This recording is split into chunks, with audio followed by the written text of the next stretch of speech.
नमस्कार, आपलं खूप खूप स्वागत आहे शिलाज मराठी रेसिपीजमध्ये। पुरी हा भारतीय स्वयंपाकघरात वारंवार केला जाणारा पदार्थ आहे। एखादा सण आला की लगेच पोळीची जागा पुरी घेते।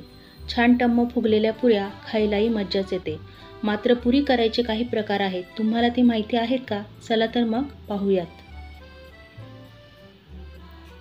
साधी तळणीची पुरी तर केलीच जाते, मात्र इतरही काही प्रकार आहेत जे फार चविष्ट लागतात, तसेच करायलाही सोपे आणि नाश्त्यासाठीही उत्तम असतात।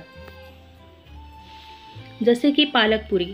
पालक शिजवून त्याची पेस्ट करायची, गव्हाच्या पिठात मिक्स करायची आणि छान पीठ मळायचे। पीठ मळताना तुम्ही हवे ते मसाले यात ॲड करू शकता, जसे की तिखट, मीठ, हळद, जिरेपूड, अद्रक लसूण पेस्ट वगैरे। चवीला अगदीच मस्त लागते। बाकी साधी पुरी लाटतात तशीच लाटायची, भिजवताना पाणी मात्र थोडे कमी वापरायचे। तिखट मिठाची पुरी वर्षानुवर्ष केली जात आहे। चहासोबत खायला या पुऱ्या एकदम मस्त लागतात। त्यात कोथिंबीर घालता येते, तसेच कसुरी मेथीही घालता येते। कसुरी मेथीमुळे याला अधिकच छान चव येते।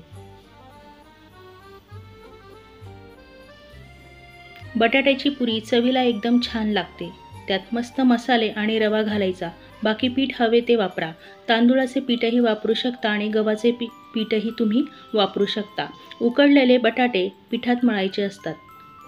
गोडाच्या पुऱ्या, ज्याला पाकातल्या पुऱ्या असे म्हटले जाते, त्या करायला अगदी सोप्या। पुरी तळल्यानंतर पाकातून बुडवून काढायची। एक झटपट होणारा गोड पदार्थ म्हणून पाकातली पुरी नक्की करून बघा, चवीला खूप छान लागतात।